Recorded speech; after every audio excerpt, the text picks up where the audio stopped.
아이스 버킷 챌린지라는 것에 들어보셨죠? 아이스 버킷 챌린지는 일종의 사회운동이잖아요. 한 사람 머리 위에 얼음물을 이렇게 양복 위로 뒤집어 쓰는 거죠. 그렇게 하거나 ALS 협회에 누게릭 환자들을 돕기 위한 협회에 100불을 기부를 한다든지 그렇게 해서 누게릭 환자를 돕는 운동입니다. 지난 여름 시작되어졌는데 소셜 미디어를 통해서 급격하게 확산되고 있습니다. 여러분 잘 아는 축구스타 리오넬 메시나 빌 게이츠, 우리나라의 김준호 씨나 유일 씨도 이 운동에 참여했습니다.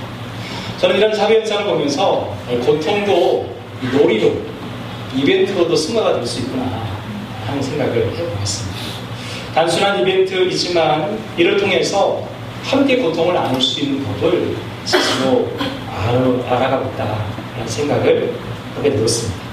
개인의 질병이지만 공동체가 함께 그 질병을 아파하고 함께 나누고 있는 현상을 보게 되었습니다. 이런 측면에서 보면 사실은 세월호 특별법, 그것은 정치적 유불리를 떠나서 조속히 처리돼서 사고의 원인과 규명, 그리고 책임자를 처벌하고 재발 방지를 위한 대책을 좀 빨리 마련했으면 좋겠습니다. 사실은 그들의 고통은 다 우리의 고통이고 우리의 아픔이죠. 그런 측면에서 오늘 본문도 마찬가지입니다.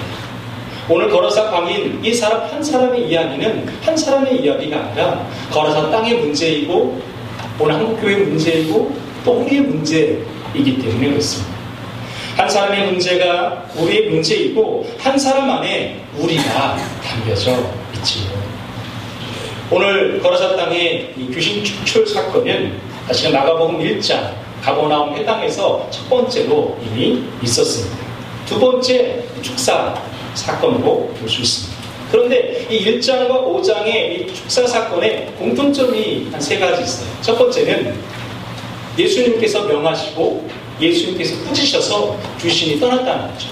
두 번째는 예수님이 오기도 전부터 이 귀신은 예수님의 존재에 대해서 알고 있었다는 거죠. 하나님의 아들이라고 고백했던 거죠. 세 번째 특징은 이 귀신들이 있잖아요. 어떨 때는 나라고 표현했다가 어떨 때는 우리라고 표현했다가 이 인칭 대명사가 복수로도 쓰이고 단수로도 쓰여요. 이게 귀신이 나라 했다가도 우리라고 했다가 이렇게 인칭 대명사를 혼돈해서 쓰고 있다는 것입니다. 물론 차이점도 있어요. 1장의 가버나움의 축출 사건과 5장의 거라사 땅의 축출 사건의 가장 중요한 특징은 5장이 분량이 훨씬 더 많다는 거예요. 그리고 이 기적 사건에 등장하는 인물들이 상당히 많고 다양하고 또 스케일도 엄청 커요. 돼지떼 2,000마리가 희생을 당하는 엄청난 스케일. 그리고 이야기의 전개 속도가 상당히 빠릅니다. 제가 이 본문을 준비하다가 사실은 인사이트를 하나 얻은 것이 있는데 지난주 저희 가족들하고 함께 대학로에 가서 연극 한 편 보았습니다. 지난 여름 휴가를 완전히 망쳤기 때문에 보상 차원에서 저희 가족이 난생 처음 연극을 한번 봤는데요. 블랙 코미디였어요. 제목은 죽여주는 이야기. 내용을 스포일을 하지는 않겠습니다. 얼마나 웃긴지 2시간 내내 웃다가 죽는 줄 알았어요. 그래서 제목이 죽여주는 이야기더라고요. 근데 이 3명이 나와서 2시간의 연극을 끌어가는데요. 이 배우들의 극에 대한 몰입도가 얼마나 강한지 그냥 쏙 빠져가지고 완전히 저도 몰입해서 바로 1m 앞에서 배우들의 거친 호흡 소리를 들어가면서 연극을 보는데요. 이 드라마나 영화하고는 또 게임이 다르더라고요. 나중에 한번 우리 여성 사역자들 가서 연극에 봤으면 좋겠어요.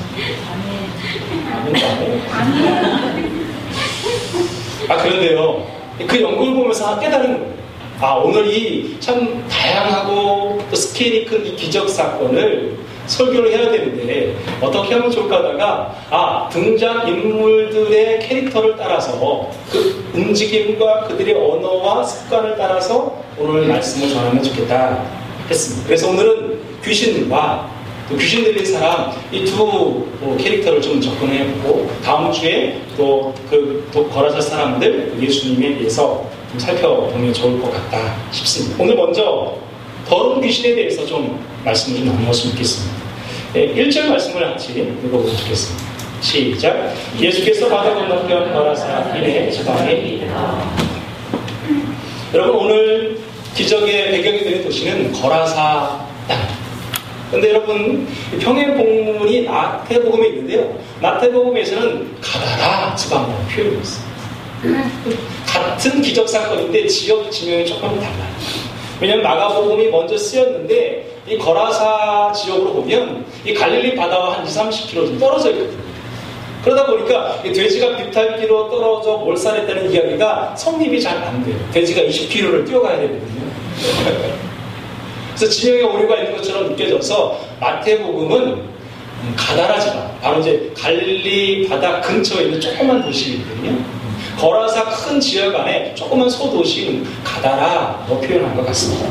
어쨌든 전형적인 이방인 지역으로 볼 수 있지요.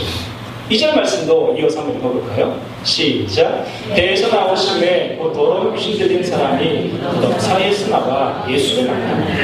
예수님께서 배에서 내리자마자 그 도시에서 제일 첫 번째로 등장하는 사람은 아이러니하게도 더러운 귀신 들린 사람이 예수님 앞에 나옵니다. 광인이 등장하죠. 지난주 우리는 풍랑이는 바다를 항해하신 예수님의 이야기를 보았지요.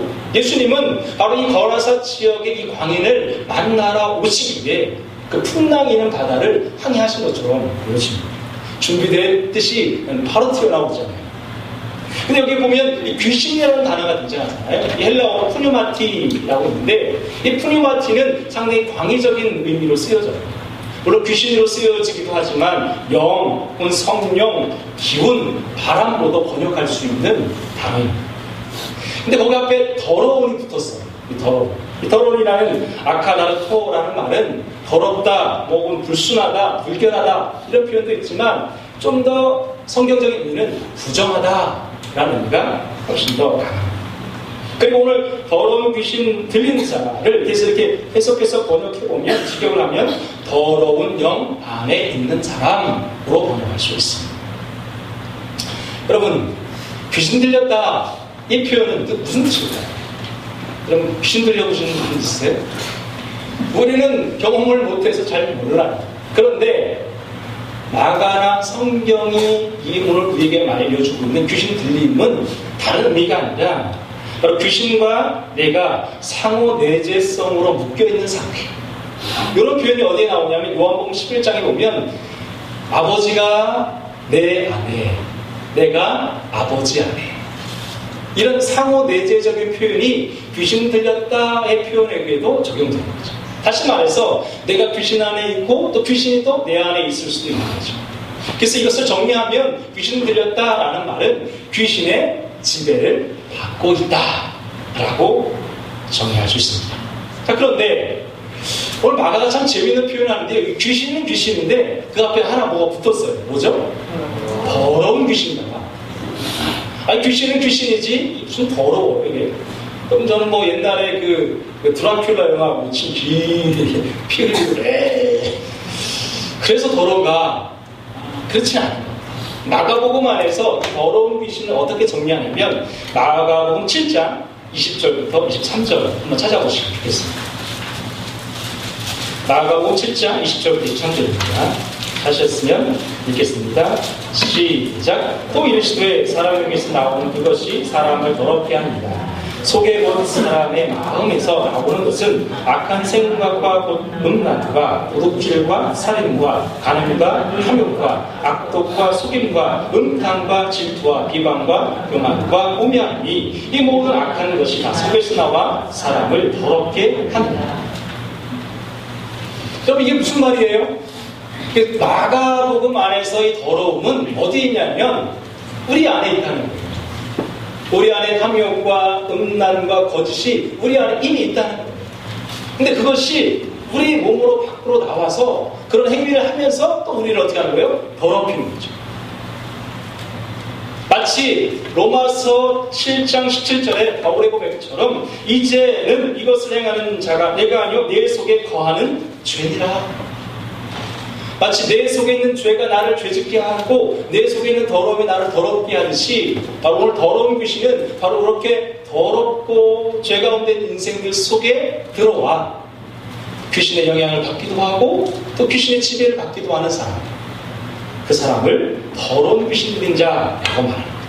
단순히 더러운 것이 아니라 이렇게 음란과 탐욕 그 자체를 말한다고 할 수 있습니다. 자, 그렇다면 좀 더 말씀 안에 좀 더 들어가 보면 오늘 본문에 등장하는 이 더러운 귀신의 실체, 그 특징은 무엇일까요? 첫 번째는 더러운 귀신은 진짜 그 말대로 더러운 것을 좋아해요. 더러운 사람, 더러운 장소, 더러운 사건들을 참 좋아합니다. 3절 말씀 읽어볼까요? 시작. 그 사람은 무덤 사이에 거처하는데 이제는 아무도 쇠사슬로도 낼 수 없게 되었습니다. 무덤 사이 밑줄 보시고요. 12절 말씀도 한번 같이 읽어볼까요? 시작. 이에 간구하여 이르되 우리를 돼지에게로 보내어 들어가게 하소서. 돼지에게로 밑줄 보세요. 즉 귀신이나 사단은 이 더러운 존재들은 더러운 사람, 더러운 장소를 아주 많이 좋아합니다. 여러분, 이 사단이 선호하는 사람이 있어요. 어떤 사람이 사단이 좋아하냐면 욕심이 드글드글한 사람이잖아요. 이건 사단이 아주 좋아하는 사람입니다. 여러분, 음란한 생각을 늘 품고 다니는 사람, 이런 사람들은 사단에 노출될 가능성이 아주 높아요. 그냥 귀신이 우리에게 들어와서 일하지는 않아요. 우리 안에 있는 더러움을 보면 그것을 보고 들어오는 거예요. 여러분, 하나님이 살아계시고 귀신도 살아계십니다. 하나님도 일하시고 이 귀신도 일하세요. 어느 곳에서 일하시냐면 더러운 사람 속에 일하세요. 어느 곳에서 일하냐면 더러운 장소에서 일해요. 군주자적, 군국자적이란 말이지. 인주를 가까이 하면 붉어지고 먹을 가까이 하면 검게 되는 것이죠. 우리가 자꾸 이 더러움에 노출되고 더러움의 장소에 들어가면 그곳에 더러움이 들어오는 것입니다. 크리스찬들도 함부로 아무렇게나 하는 타로점, 단, 기치료 이런 것들 있죠. 크리스찬이면서 이렇게 세상 사람들 속에서 이렇게 욕심을 부추기는 사람들의 모임이 있잖아요. 그 음란을 부추기는 모임에 자꾸 들어가서 참여하다 보면 영향을 받게 되어 있어요. 여러분, 직장 생활할 때 1차만 가셔야 돼요. 가급적 갈비집에서 끝나시고 단란한 주점은 안 가시는 거죠. 지하 세계의 자매들과 이렇게 셀 모임이 아닌 술 모임을 자꾸 하시는 거예요. 우리의 음란을 부추기고 있어요. 여러분, 유난히 부담 없는 남자, 유부남을 사랑하는 건 없는 거예요. 그렇죠? 어떻게 유부남을 사랑할 수 있겠어요? 그거는 죄악이죠. 이 시대가 악해서 막 그런 걸 미화시켜요. 드라마나 영화나 막. 그 사람, 당신은 아니다. 여러분, 남성분들 주의하세요. 음란분들 참 주의하셔야 돼요. 여러분, 제가 이전 교회에서 알파라는 그 사역을 하는데 한 형제가 하나님 문제 고백하는 시간이 있었는데 이분이 이제 매일 말씀 묵상하고 새벽 기도회도 하고 성경 읽기도 참 잘하고 교회 봉사도 많이 하셨어요. 근데 이분이 밤마다 혼자 하는 게 있어요. 그게 뭐냐면 밤새 포르노 사이트를 찾아다니셔요. 그리고 아침이 되면 그 좌책감과 죄책감으로 또 말씀을 해요. 또 그렇게 한동안 하다가 또 끊고 다시 또 이렇게 하다가 또 몇 달 지나 또 넘어지고 또 넘어지고 그러기를 계속 반복하셨던 거예요. 물론 지금은 그것이 다 깨끗이 정리해서 주의기를 잘 갖고 있지만 여러분, 이 더러운 것 참 우리가 조심해야 합니다. 베드로전서 5장 8절에 보면 근심하라 깨어라 너희 대적 마귀가 우는 사자와 같이 두루 다니며 삼킬 자를 찾는.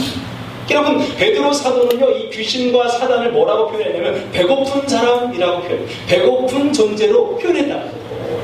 늘 두루 삼킬 자를 찾는 거예요. 어떤 사람이요? 더러운 곳에서 더러움을 갖고 있는 사람. 이건 아주 최고의 먹잇감이죠.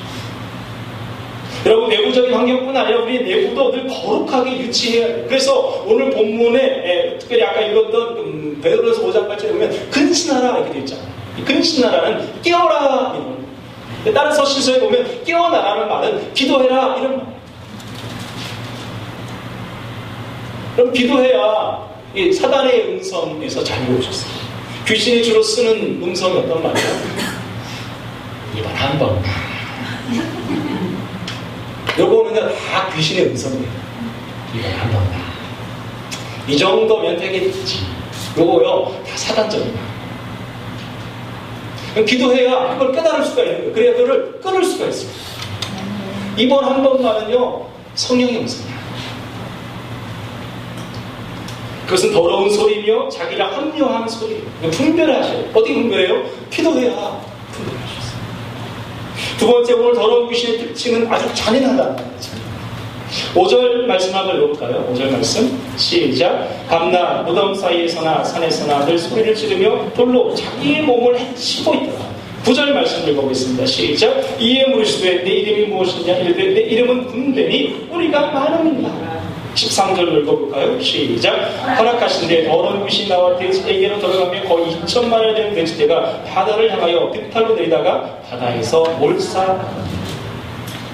여러분, 이 귀신은요, 자기가 깃들여 있는 인생을 막 파괴시킵니다. 뿐더러 돼지 2천마리를 그냥 죽여버려요. 이 군대가 이름이 있는데, 이 이름이 뭐냐면, 이 귀신의 이름인데 군대래요. 이게 헬라어로 보면 레기온이라고 있는데, 이 로마 군대의 직접 편성상 한 군단을 의미하는데, 이 한 군단에 6,000명의 군사예요. 상당히 강력한 귀신이 이 거라사 이 광인에게 들어가는 거죠. 여러분, 귀신은 귀신 들린 자를 파괴시킵니다. 꼭 그런 것만 아니지만 일반화하는데 오류가 있을 수 있지만 OECD 국가 중에 자살률 1위의 나라가 어디예요? 자살은 자기 몸을 자해야 하는 거죠. 물론 자살의 원인의 80%가 우울증으로 기인된다고 합니다. 그래서 자기의 몸을 스스로 파괴하죠. 또 요즘 한국 사람들 분노 조절이 안 되잖아요. 그래서 그냥 막 사람을 죽이고, 자기 중심적인 사람들이 얼마나 많은지 타인의 아픔에 조금도 관심이 없습니다. 그래서 제가 보기에 이 귀신이 가장 활동하기 좋은 나라는 대한민국인 것 같아요. 안타까운 현실입니다. 세 번째, 이 더러운 귀신의 세 번째 특징이 뭐냐면 이중적이야. 6절, 7절 말씀을 같이 읽어보겠습니다. 시작. 그가 멀리서 예수를 보고 달려와 절하며 큰 소리로 부르짖어 이르되 지극히 높으신 하나님의 아들 예수여, 나와 당신이 무슨 상관이 있나이까? 원하건대 하나님 앞에 냉세하고 나를 괴롭히지 마옵소서. 왜 그런 말 하잖아요. 귀신같이 하다. 노래 언어를 바꾸셔야 돼요. 천사같이 한다. 근데 오늘 이 귀신이 정말 귀신같이 않았고, 예수님이 딱 걸어오는데요, 딱 보면서 하나님의 아들 예수시오 탁 보게 돼요. 제자들도 몰랐는데 이 귀신은요, 저가 하나님의 아들 예수인 걸 알아버려요. 그러면 하나님의 아들 예수시여 나를 구원하소서 이렇게 해야 되잖아요. 근데 이 귀신이 뭐라고요? 하나님의 아들 예수여, 나와 무슨 상관이 있나요? 정말 아이러니하죠. 저가 메시아이고 구원자인 거 분명히 아는데 나와는 상관이 없었으면 좋겠다. 이게 뭐예요? 겉으로는 고백하지만 속은 다른 마음을 갖고 있는 이중성을. 여러분, 사단이 좋아하는 세 번째 특징은 무엇입니까? 이중적인 사람이죠. 겉과 속이 다른 사람. 사람 이렇게 상대해보면 알아요. 겉에서 하는 말과 속마음이 다른 사람이죠. 나한테 이런 말을 하고 다른 사람이 와서 또 이렇게 뒷담화를 이렇게 잘. 뒷담화를 줄이면 뒷담화 깐다. 이런 사람들은요, 정말 사단의 영향을 쉬워요. 이중적이며, 더 중요한 것은 하나님의 아들이지만 나와는 상관이 없다고 저항하고 반발하는 이것. 정말 조심해야 되죠. 제가 가끔 신방을 해봐요. 남편은 교회를 안 다니고 있고, 그러나 아내가 교회 다니는 것은 허용하는 자매의 집에 가보는 거예요. 근데 이런 집의 남편들에게 두 가지 특징이 있어요. 제가 신방을 자주 해보니까 나온 결론. 첫 번째, 이 남편이요, 거의 학생회장이나 청년회장 출신이 많아요. 아니면 교회에 참 열심히, 청년 때 열심히 했고요. 주일학교 교사나 성가대나 하여튼 교회에서 안 해본 일이 없을 정도로 참 청년 때 학생 때 열심히 했던 사람. 그러니까 성경도 알고 교회도 아니까 이제 막 예수 믿는 아내를 막 괴롭히는 거예요. 그거 알아? 아내를 괴롭히는 아주 교묘하게 괴롭혀요. 맞죠? 두 번째 특징이 있어요. 뭐냐면 교회나 교회 지도자에 대한 상처가 있어요. 거절 상처가 있어요. 그래서 목회자에 대한 냉소적인 태도가 깊이 충만해요. 그래서 신방을 하는 목사를 저를 쳐다보면서 이렇게 말을 해요. 말은 이렇게 언어로 표현하지만 눈빛으로 말하는데 너도 똑같은 놈이야. 너도 배울 수 없어. 그렇게 말해요. 아내가 교회 다니는 것은 내가 허락하지만 나는 상관하지 마십시오. 나는 건들지 마십시오. 그렇게 얘기하죠. 여러분, 하나님의 아들 예수 하나님이 있는 것도 알아요. 그러나 자신의 인생에 깊이 개입하지는 말라는 거죠. 이게 바로 신앙적 이중성입니다. 여러분, 그것은 무엇입니까? 나를 포기하고 싶지 않다. 나를 부인하고 싶지 않다. 자율적인 삶을 살고 싶다는 것. 나의 삶을 나 스스로 개척하며 살고 싶다는 것. 그러므로 나의 삶에 개입하지 말아요. 나와 상관없이 그냥 나를 내버려 두라는 거죠. 이런 이중성과 반발심은 더러운 귀신이 가지고 있는 실체라는 것을 여러분 꼭 기억하셔야 돼요. 여러분, 진리 안에서 자유할 것인지 진리 밖에서 자유를 택할 것인지 결정하셔야 돼요. 자, 그렇다면 오늘 두 번째 등장인물, 귀신 들린 사람, 이 사람을 좀 살펴보면 좋겠어요.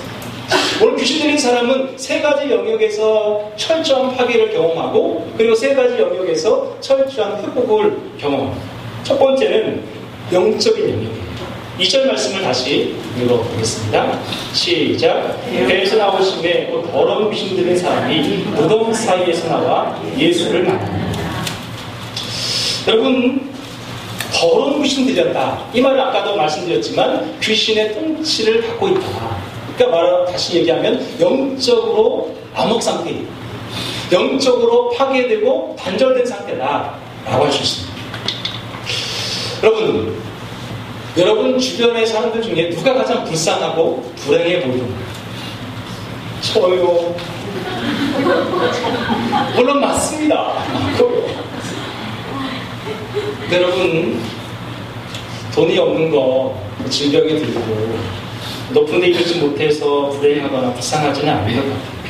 영적인 눈으로 보면 하나님을 모르고 하나님과 상관이 없는 인생, 이 사람이 제일 불쌍하고 불행해 보인다는 것이죠. 저희 개인적인 고백을 해보면 저희 어머님은 사실은 청주 육거리 시장, 유명한 시장이 있어요. 거기서 니아가에다가 채소를 띄어다가 채소 장사를 하셨습니다. 천안으로 이사 와서는 천안 중앙시장에서 이렇게 난전에서 잡화를 하셨습니다. 20년 넘게 시장 일을 하셨죠.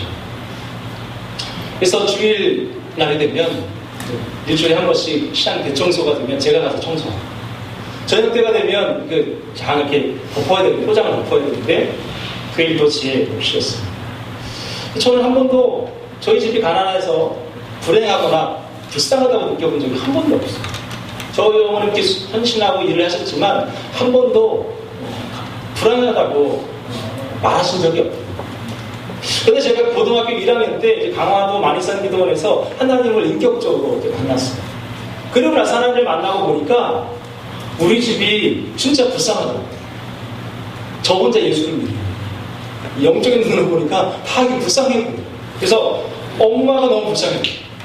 시장에서 일하는 것도 불쌍하고 교회도 모르고 하나님도 모르고 그때부터 처녀기도를 시작했죠.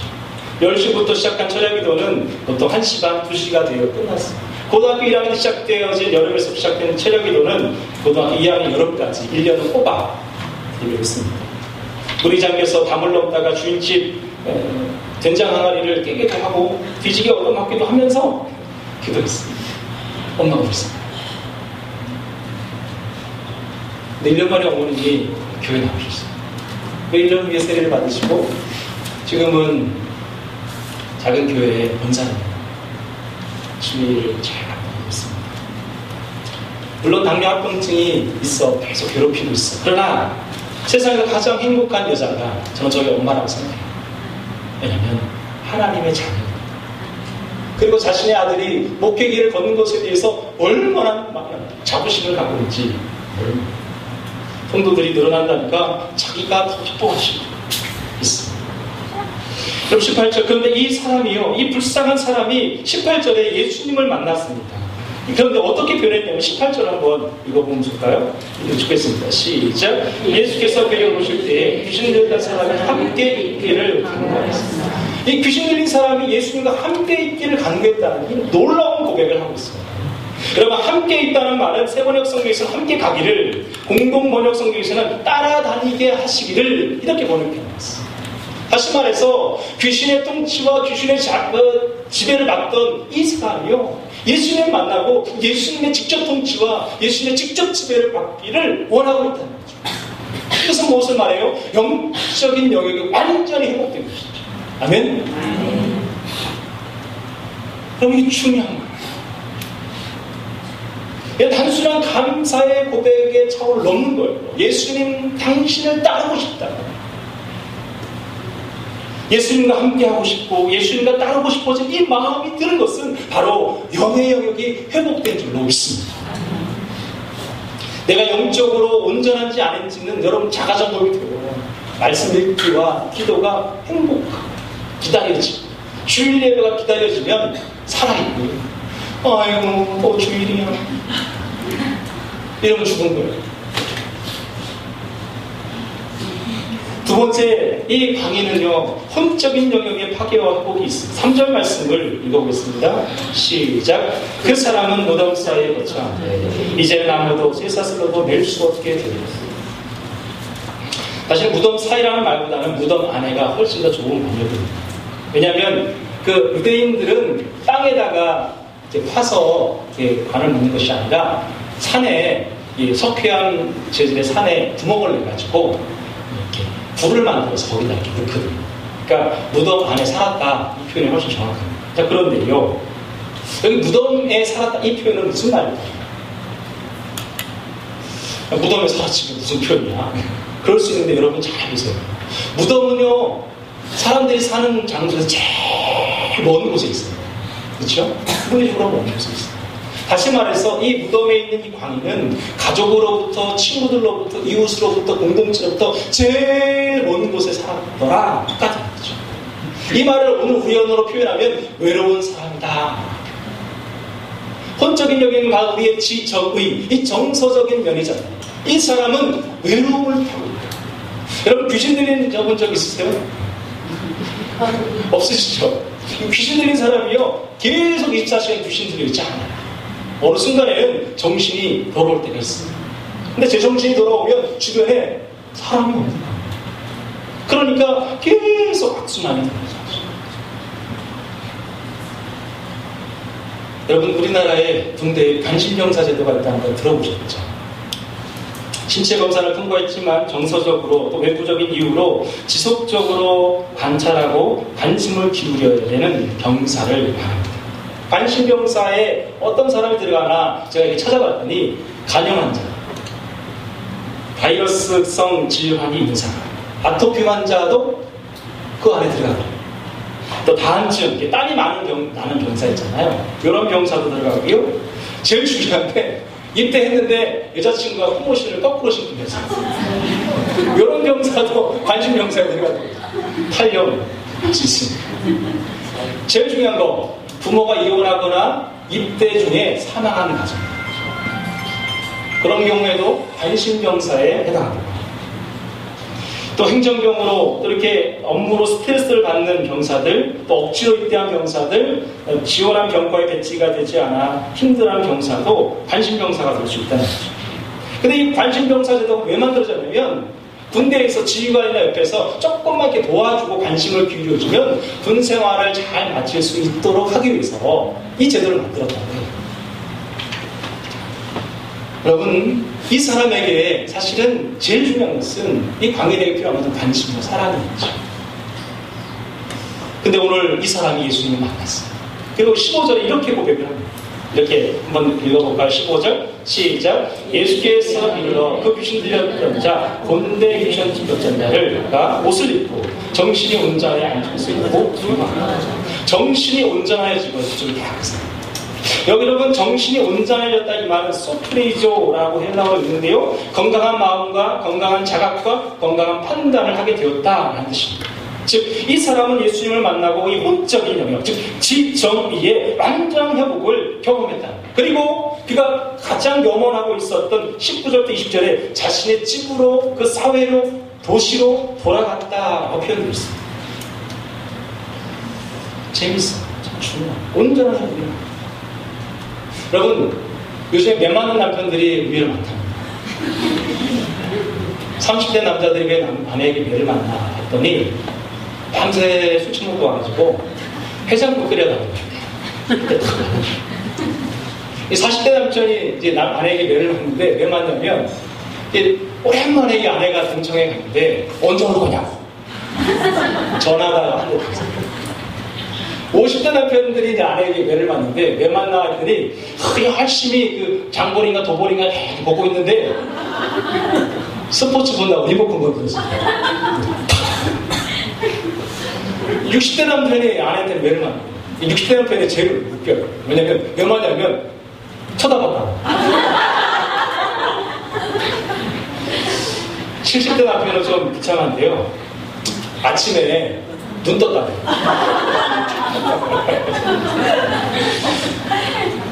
사실 우리 모두는 다 관심 남편, 관심 아내, 관심 아들이, 관심 성도, 관심 목사, 다 우리 누군가에게 의존되고 도움을 받아 살아가는 사람입니다. 아멘? 여러분, 세상에서 혼자 할 수 없는 게 두 가지가 있거든요. 첫 번째는 결혼생활, 혼자 할 수 없죠. 두 번째는 신앙생활. 여러분, 그래서 이 신앙생활을 잘 하려면 참 건강하고 온전한 교회에 등록하고 속해 있는 게 너무 중요해요.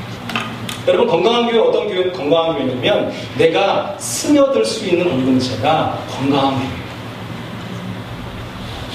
겉돌고 이방인처럼 나그네처럼 여기는 교회는 건강하지 않아요. 그 교회의 건강성은 바로 그 교회에 있지 않고 나에게서도 찾을 수가 있는 것입니다. 하나님을 만나면 인생의 방황을 끝내고 좋은 교회를 만나면 신앙의 방황을 끝낼 수 있다는 말처럼 여러분, 우리의 지정의가 온전해지고 회복되고 건강해지려면 서로 관심을 주고 관심을 받을 수 있는 그런 교회, 그런 가정, 그런 공동체가 되어야 될 줄로 믿습니다. 세 번째, 이 광희는 육체적인 영역의 화계와 육체적인 영역의 회복을 경험합니다. 4절, 5절 말씀 읽어보겠습니다. 시작. 이에는 여러 번 오랑과 쇠사슬에 매었어도 쇠사슬을 끊고 오랑을 깨뜨렸습니다. 그리하여 아무도 그를 제어할 힘이 없는지라 밤낮 무덤 사이에서나 산에서나 늘 소리를 지르며 돌로 자기의 몸을 해치고 있었다. 여러분 생각해보세요. 손에 쇠사슬을 묶고 있고요. 발에 고랑을 찼습니다.